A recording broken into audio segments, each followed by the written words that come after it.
নবী করিম সাল্লাল্লাহু আলাইহি ওয়াসাল্লাম প্রায় সময় এই কিবিরের বর্ণনা সাহাবাদের শোনাতেন। শোনানোর উদ্দেশ্য একটাই যে কিবির এত গুনাহ করার পরেও আল্লাহ তাআলা তাকে মাফ করে দিয়েছে। সুবহানাল্লাহ। হাদিস শরীফে এসেছে কিবির এমন কোন গুনাহ বাদ নাই যে সে করে না। দুনিয়ার মধ্যে আসমানের নিচে জমিনের উপরে এমন গুনাহ বাদ নাই যে সে করে না। কিন্তু তার একটা প্রসিদ্ধ গুনাহ ছিল, সে মানুষের সুদে টাকা দিত। মানুষকে কি করতো? সুদে টাকা দিত। সুদের টাকা কি হারাম না হারাম? আল্লাহ তাআলা বলেন, ইয়া আইয়ুহাল্লাযীনা আমানু লা তাকুলুর রিবা ইয়া আইয়ুহাল্লাযীনা আমানু লা তাকুলুর রিবা। হে ঈমানদারেরা, তোমরা সুদের কাছে যাবে না, তোমরা সুদ গ্রহণ করিও না, কারণ সুদ হলো হারাম, আর হারাম দ্বারা লালিত পালিত শরীর কোনোদিন জান্নাতে যাবে না। বলেন নাউযুবিল্লাহ। হারাম দ্বারা লালিত পালিত শরীর কোনোদিন কোথায় যাবে না? জান্নাতে যাবে না, সে জাহান্নামে যাবে।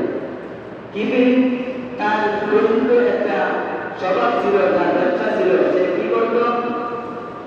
সুদের ব্যবসা করত। মানুষে যদি তার কাছে দাঁড় চাইতো, তাহলে বলতো সুদে যদি টাকা দিতে চাও তাহলে দেও, আর যদি না পারো তাহলে টাকা দিতে পারবো না। সে যে তার কাছে টাকা চাইতো, সে কি বলতো? সুদে যদি টাকা দিতে চাও তাহলে টাকা দিতে পারি, অন্যথায় আমি দিব না। তেমনি ভাবে একদিন এক নারী, সুন্দরী নারী তার কাছে টাকা ধারের জন্য গিয়েছিল। নারীটা ছিল আল্লাহর কাজ বান্দি। আল্লাহর এক কি ছিল? কাজ বান্দি ছিল।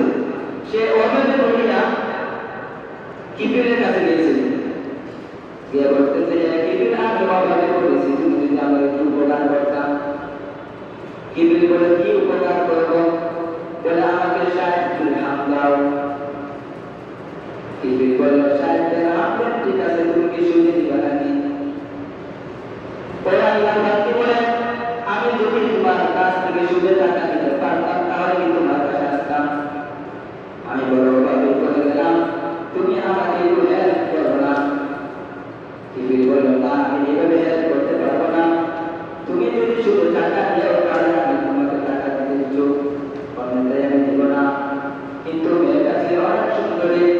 শেষ পর্যায়ে মেয়েটা দেখে সে ফুল প্রস্তাব দিল। ধীরে বললেন, নাউযুবিল্লাহ। কিবির বলে, তুমি যদি আমার সাথে এরকম সম্পর্ক করো তাহলে আমি তোমাকে টাকা দিব না, তোমাকে টাকা দিব না। মেয়েটা বাধ্য হয়ে খারাপ কাজে লিপ্ত হওয়ার জন্য কি করলো? কথা দিল, একদিন তুমি টাকা দিবে। বলে, এই রাত তুমি এই ঘরের মধ্যে আসবা, তোমার সাথে আমি খারাপ সম্পর্ক করবো। তুমি যদি খারাপ সম্পর্ক আমার সাথে করো তাহলে এই বিনিময়ে তোমাকে আমি টাকা দিব, অন্যথায় আমি তোমাকে টাকা দিব না। মেয়েটা তার কি করবে? অবাধ্য হইয়া তার অবাক করিয়া তার কাছে মার মানছে। যেদিন তাদের সাথে কি করবো? তারা প্রস্তাব গ্রহণ করবো। সে মঙ্গলবার যেটা জলের মধ্যে বসা ছিল। কিবির আসতেছে, দেখে মাইয়াটা অনেক বড় কান্নাকাটি শুরু করতেছে। কিবির বলল, তুমি কান্নাকাটি করো কেন? তোমার কাছে জোর জবরদস্তি করে আসছে নাকি? তুমি তো নিজের ইচ্ছায় এসেছো, তাহলে তুমি কান্নাকাটি কেন করো? আমি তোমাকে এমনিতে আনছি নাকি? তোমাকে 60 দিরহাম বিনিময়ে তোমাকে আমি এমনিতে আনি নাই। তোমাকে 60 দিরহাম দিব বলে যদি আমার কাছে আসতো তাহলে তুমি কেন কান্নাকাটি করো? আল্লাহর কাজ বান্দি বলে, আমি অমরের পিতা তোমার কাছে এই কাজে আমি প্রস্তাব গ্রহণ করিলাম, অন্যথায় করতাম না। আমি জিন্দেগিতে এরকম কাজ করি নাই, কিন্তু কি করবো? অভাব অনটন করিয়া তোমার এই খারাপ কাজে আমি লিপ্ত হতে বাধ্য হইলাম। এই বলিয়া সে কান্নাকাটি করতে লাগলো। বলে, ঠিক আছে, সমস্যা নাই, খারাপ কাজে লিপ্ত হও। যখন বললো কিবির, তখন মাইয়াটা আরো কান্নাকাটি করে গেল। আজ আমি না তোমার সাথে খারাপ কাজ করবো, কাল হাসরের ময়দানে আল্লাহর সামনে কিভাবে দাঁড়াবো? আমি আজ তোমার সাথে খারাপ কাজ করবো, কাল হাসরের ময়দানে